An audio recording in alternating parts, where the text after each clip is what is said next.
আসসালামু আলাইকুম বন্ধুরা, কেমন আছেন সবাই? আশা করি অবশ্যই ভালো আছেন। তো বন্ধুরা, জাস্ট গত কয়েকদিন আগে বাংলাদেশের মহান জাতীয় সংসদে দ্য সিভিল কোড অ্যাক্ট 1887 সংশোধনী আনা হয়েছে 2021 সালে।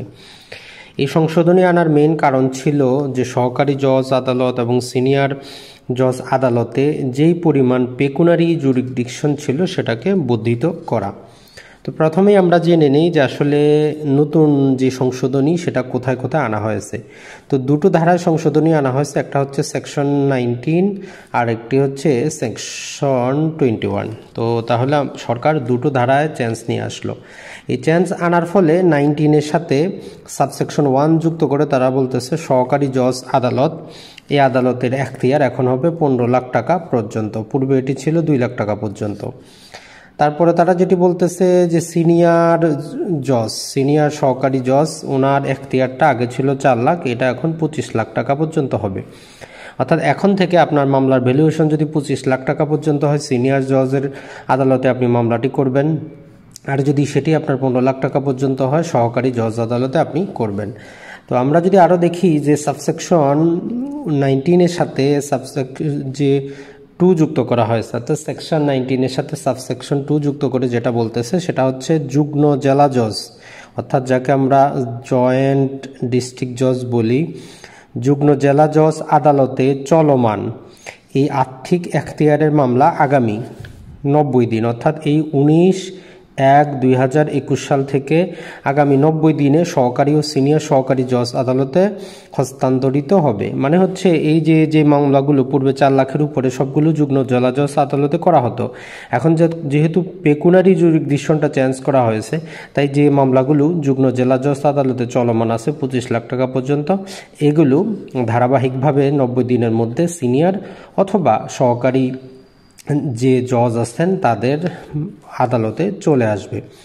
তারপর যেটা বলতেছে সেটা হচ্ছে যে 3 নম্বরে সাবসেকশন 3 যেটা বলতেছে মামলা যে অবস্থায় ছিল সেই অবস্থায় হস্তান্তরিত হবে, অর্থাৎ নিচের দিকে আসবে। অর্থাৎ যে স্টেজে ছিল সেটা যদি ইস্যু গঠন পর্যায়ে থাকে ইস্যু গঠন পর্যায়ে নিচে চলে আসবে, যদি সাক্ষ্য গ্রহণ পর্যায়ে থাকে সাক্ষ্য গ্রহণ পর্যায়ে।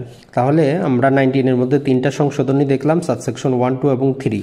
এখন যদি আমরা দেখি সেকশন 21-এ তারা একটি সংশোধনী এনেছে এবং একটি ধারাও যুক্ত করেছে।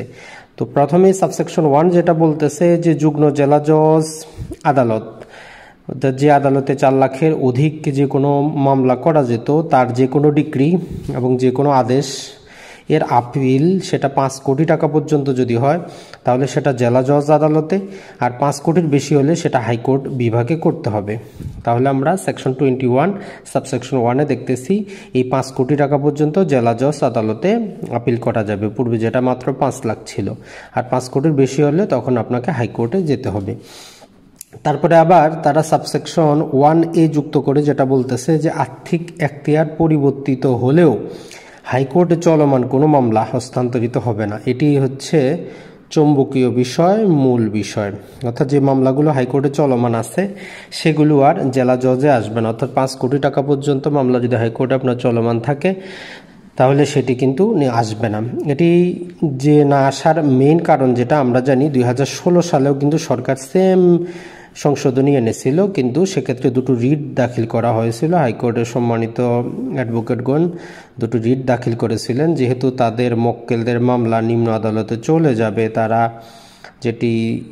যে মামলার খরচাপাতি নিয়েছেন তাদের মামলা জেলা জজে যাবে, এটা ওনারা মানতে পারেনি, এর জন্য রিট করেছিলেন। পরবর্তীতে তাদের দাবিটা ন্যায্য বলে বিবেচিত হয়েছে বিভিন্ন আইনের বাধ্যবাধকতার কারণে। এজন্য হাইকোর্ট যেটা করে সেটা হচ্ছে কার্যকারিতাটা স্থগিত করে দেয়। তো এখন তাহলে যারা হাইকোর্টে আইনজীবী আছেন যারা চাইলে নিজেরাই রিট করতে পারেন, তাদের আর রিট করার কোনো প্রয়োজন হবে না, কারণ হাইকোর্টে চলমান কোনো মামলা নিচের দিকে আসবে না। তো আশা করি আপনারা বুঝতে পেরেছেন যে আসলে কি চেঞ্জটা আনা হলো। তো এটি আপনারা এখনও আমি জানি পরিপূর্ণ বুঝতে পারবেন না এতটুকু যখন না দেখবেন।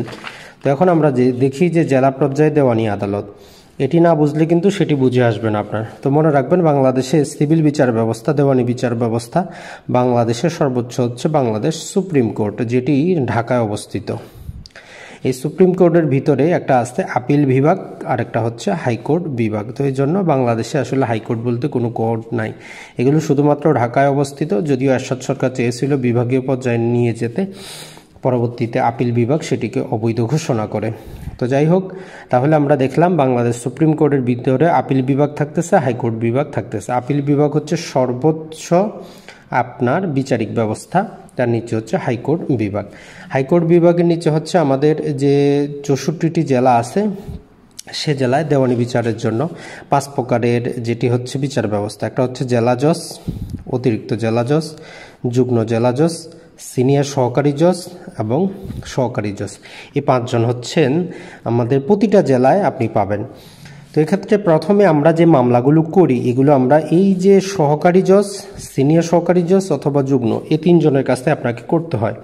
তো পূর্বে যেটা ছিল, আপনার মামলাটা যদি 2 লাখ টাকা পর্যন্ত হতো, আপনি জাস্ট একদম এন্ট্রি লেভেলে সহকারী জজ আদালতে মামলা করতেন। এখন 15 লাখ, অর্থাৎ আপনার মামলাটা 2 লাখ থেকে 15 লাখ পর্যন্ত, পূর্বে 2 লাখ ছিল, এখন 15 লাখ পর্যন্ত হলে সহকারী জজ আদালতে আপনি করবেন।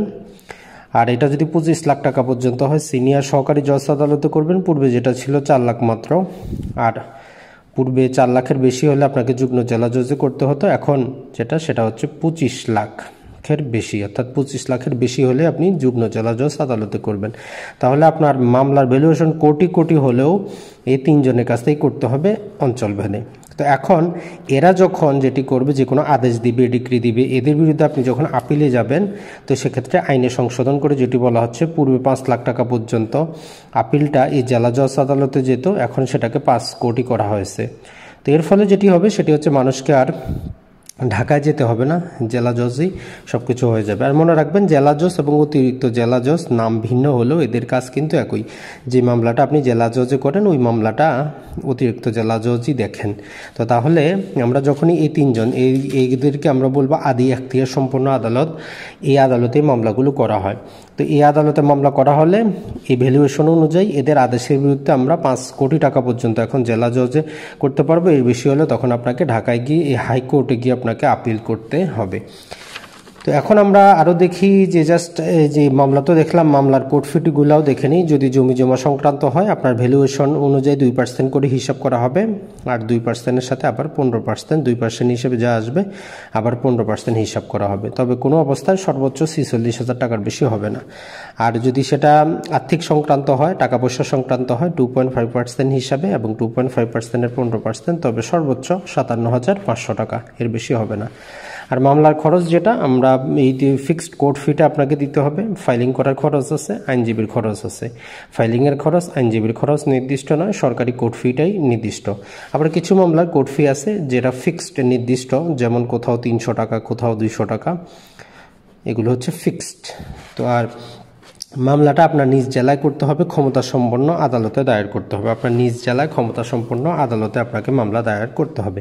তো সরকার যেটি করলো সেটা হচ্ছে যে পেকুনারি, যে আইনের দৃষ্টিতে যেটা বলা হয় যে পেকুনারি জুরিকডিকশন, পেকুনারি জুরিকডিকশন,